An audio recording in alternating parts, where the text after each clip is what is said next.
मैं आदरणीय बदंत विनाचार्य महाबोधि महाविहार मुक्त आंदोलन के प्रणेता हैं, उनसे मैं निवेदन करता हूं कि हमारे बौद्ध उपासक उपासिकाओं को तहे दिल से मार्गदर्शन करें।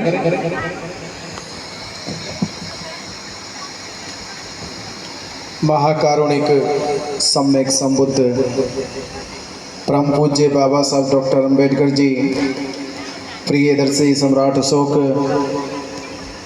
सभी संत महापुरुषों को कोटि कोटि नमन वंदन करते हुए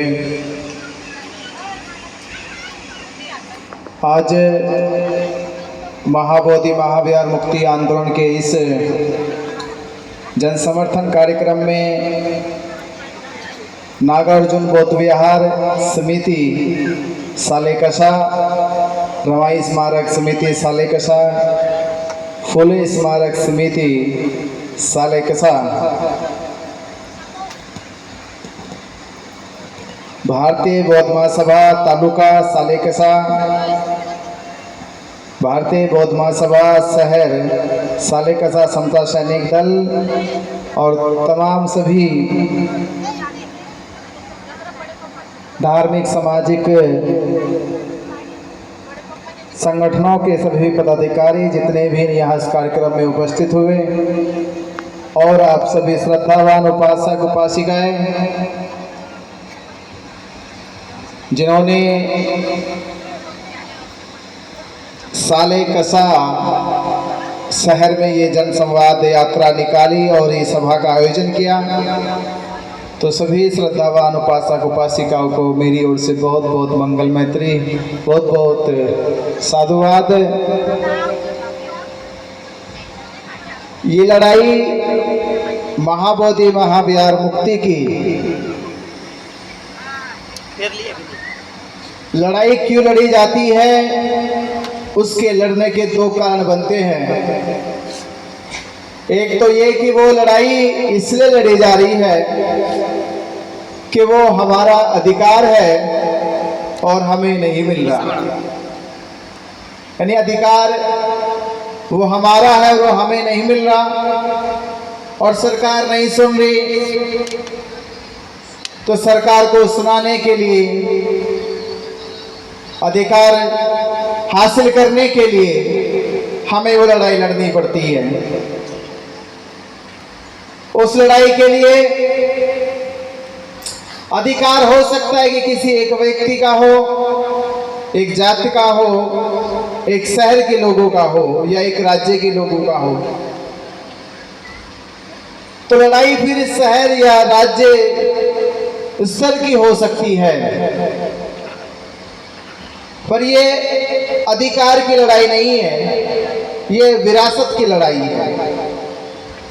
ये अधिकार नहीं है, ये विरासत की लड़ाई है।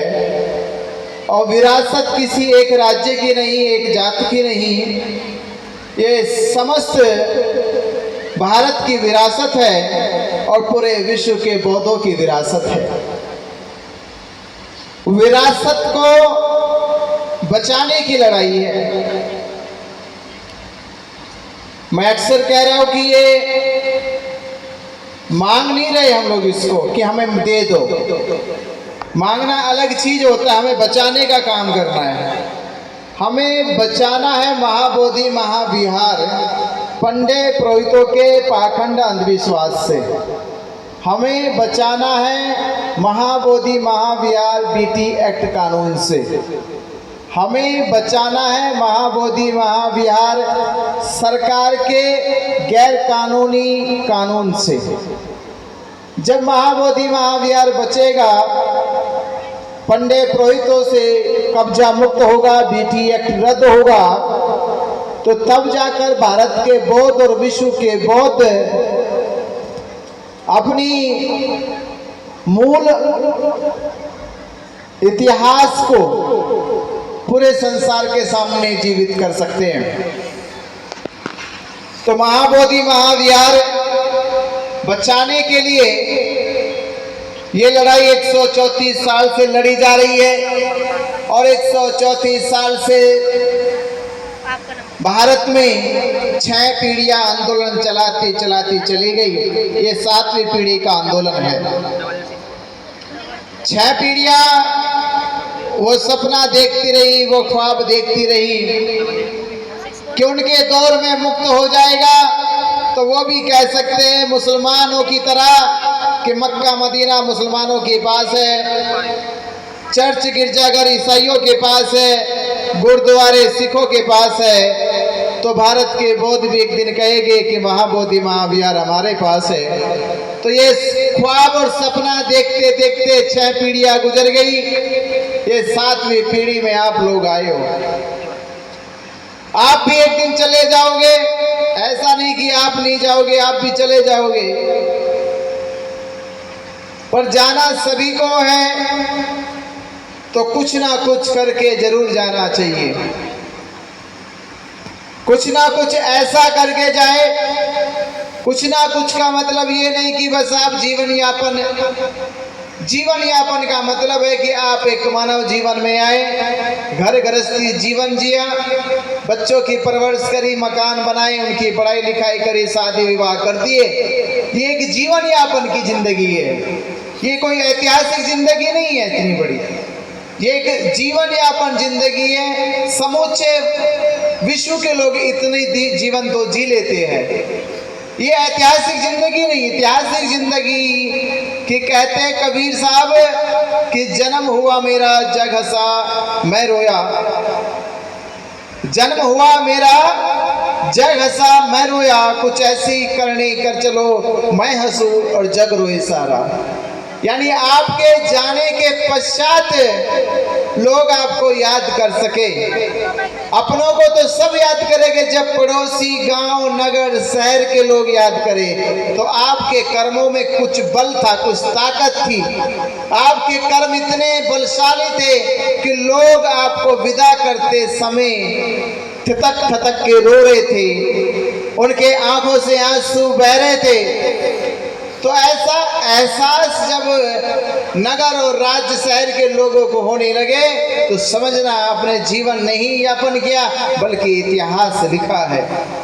और इतिहास लिखा जा सकता है कि आप अपने मरने से पहले महाबोधि महाविहार मुक्त करा लो। मरने से पहले तो कितने चाहते हो कि आप कि मरने से पहले महाबोधि महाविहार मुक्त कराओगे? मरने से पहले तो इतने तो चाहते हैं मरने से पहले, और मरने के बाद नहीं, मरने के बाद तो जल्दी करा लोगे, भूत बन गया ना, पंडों को चिपट जाना आके, क्योंकि हम जीवित रह के ही कुछ कर सकते हैं, मरने के बाद तो कुछ नहीं हो सकता।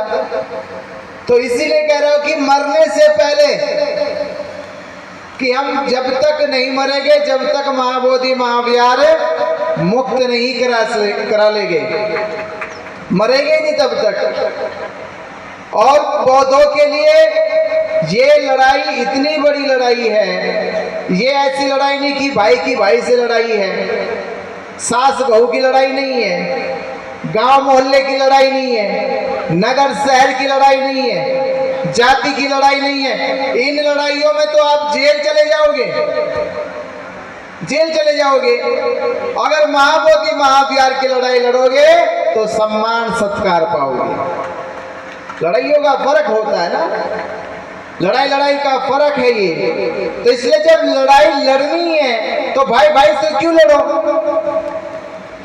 मोहल्ले नगर के लोगों से क्यों लड़ो, जाति पे लड़ाई क्यों लड़े? जब लड़ाई लड़नी है तो महाबोधि महाविहार की लड़ाई लड़े, कम से कम हम इतिहास के पन्नों में दर्ज हो जाए, ऐसी लड़ाई लड़े।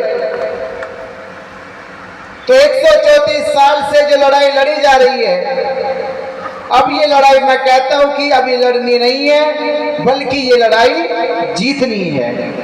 तो जीतने की तारीख एक होनी चाहिए, जीतने का स्थान एक होना चाहिए, जीतने के लिए हम सबको एकजुट होना चाहिए। तो 12 फरवरी 2026 को दिल्ली में पहुंचकर दिल्ली जाम होनी चाहिए और बीटी एक्ट रद्द होना चाहिए, महाबोधि महाविहार मुक्त होना चाहिए। जब तक हमारी एकजुटता नजर नहीं आएगी सरकार को, तब तक सरकार ये बात मानने वाली बिल्कुल नहीं है। सरकार को हमारी एकजुटता दिखनी चाहिए, हमारी ताकत दिखनी चाहिए। 134 साल कितने होते देखो, 100 साल से भी ज्यादा हो गए। 134 साल, 6 पीढ़ियां चले गए, 7वीं पीढ़ी जिंदा है। 134 साल में भी हम ये लड़ाई लड़ रहे हैं कि महाबोधि महाविहार मुक्त हो जाए। तो मैं कह रहा हूं कि 134 साल लड़ाई लड़ी, ये केवल लंबी लड़ाई है। लंबी लड़ाई नहीं लड़नी, हमें ताकतवर लड़ाई लड़नी है, हमें एकता की लड़ाई लड़नी है, हमें एकजुटता की लड़ाई लड़नी है। आंदोलन इस नाते इतिहास में नहीं लिखा जाता कि वो बहुत लंबा चला, कोई नहीं जानता था लंबे आंदोलन को। आंदोलन दर्ज होता है कि वो कितनी ताकत और कितनी शिद्दत और कितनी शक्ति से लड़ा गया।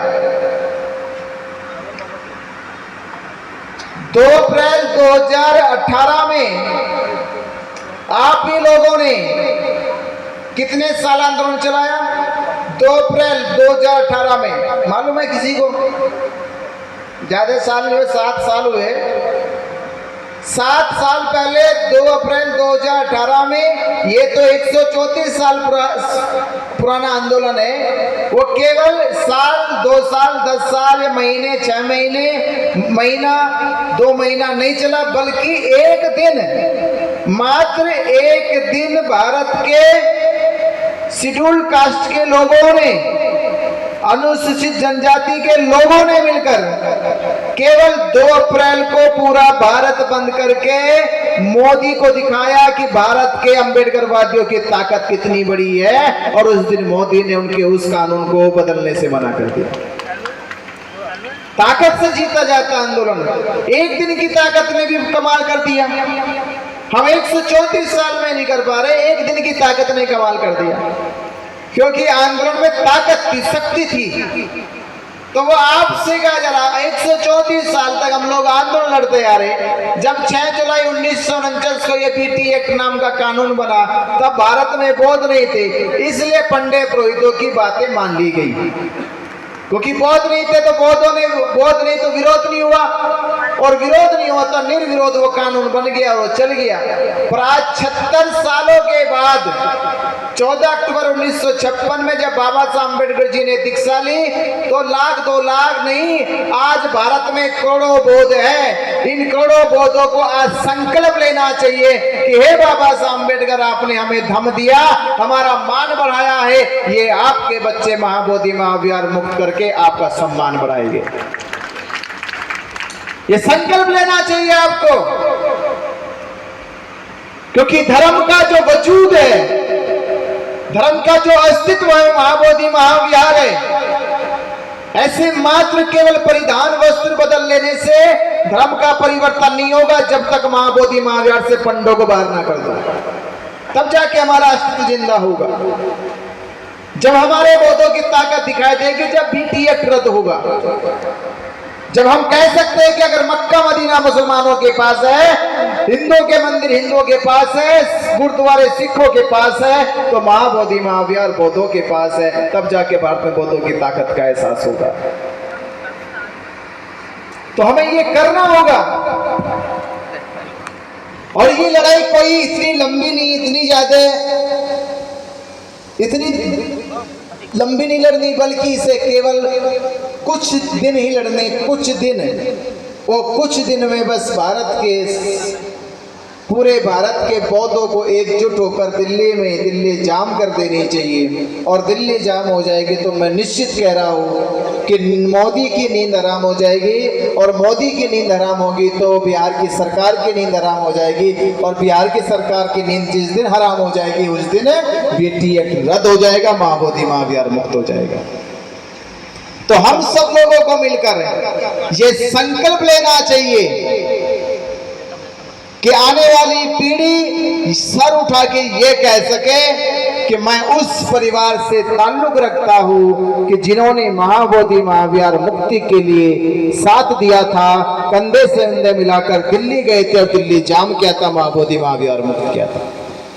तो ऐसा अगर आप अपनी पीढ़ी को ये हिम्मत दे सके तो कसम खाओ कि आपके साला कसा से आप जितने लोग यहाँ शामिल हुए, इससे बड़ी संख्या में 4 महीने के बीच की तैयारी को अपने हाथों में लेकर खुद को जगाना है, अपने पड़ोसी को जगाना है, अपने नगर वासियों को जगाना है और आने वाली 12 फरवरी 2026 को सबको लेकर दिल्ली जाना है, महाबोधि महाविहार मुक्त कराना है। तो तैयार है? जाओगे आप दिल्ली? तो दिल्ली अगर जाओगे तो आप सच्चे पक्के बुद्धिस्ट हैं और आप लोगों का ये संकल्प, ये प्रतिज्ञा पूरी होगी। इस 7वीं पीढ़ी में महाबोधि महाविहार जरूर मुक्त होगा, क्योंकि तीसरे टप्पे का आंदोलन है और ये हिसाब लगाया जाता है कि कोई काम अगर पहली बार ना हो तो बात चलो कोई बात नहीं, दूसरी बार ना हो तो कोई बात नहीं, पर तीसरी बार काम जरूर पूरा होता है। ये तीसरी बार का आंदोलन है और तीसरी बार में जरूर पूरा होगा, ये हमारा वादा है। जब आप दिल्ली चले जाओगे तो पंडित पुरोहित बोधगया से चले जाएंगे। आप इस संकल्प के साथ 12 फरवरी 2026 को, कौन सी तारीख को? 12 फरवरी 2026। ये 12 फरवरी जाने क्यों है? जानते क्यों? क्योंकि 12 फरवरी को आंदोलन शुरू हुआ था। 12 फरवरी 2025 में माघी पूर्णिमा को आंदोलन शुरू हुआ था, इसलिए 1 साल पूरा होने पर हम ये दिखाएंगे कि हमने 365 दिनों में भारत के बौद्धों ने कितनी एकजुटता आई है, कितनी ताकत आई है, कितनी शक्ति आई है, इसका एहसास दिल्ली में चलकर भारत के बौद्ध दिखाएंगे। इसलिए 12 फरवरी को दिल्ली चलना है और बेटी एक्ट रद्द कराना है, महाबोधि महाविहार मुक्त कराना है। जय भीम, नमो बुद्धाय। आप सब लोगों ने सुना, आपका बहुत बहुत आभार, साधुवाद। बहुत सुमंगल, बहुत सुमंगल। नमन करते हैं बंदे जी, आपने जो हमारे बौद्ध उपासक उपासिकाओं को जो महाबोधि महाविहार मुक्त आंदोलन के लिए जो आपने बात कही, निश्चित तौर पर आने वाले 12 फरवरी 2026 को निश्चित तौर पर यहाँ से हम हजारों की संख्या में हम दिल्ली रवाना होंगे और आंदोलन में शामिल होंगे।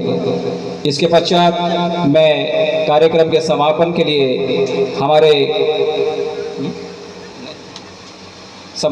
हमारे भारतीय नागरिक बौद्ध विहार समिति के माजी अध्यक्ष खेमराज जी साखरे, इनसे मैं निवेदन करता हूं कि वे कार्यक्रम का समापन करें।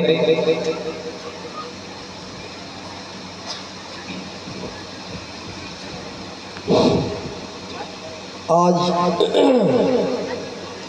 8/10/2025 इस रैली में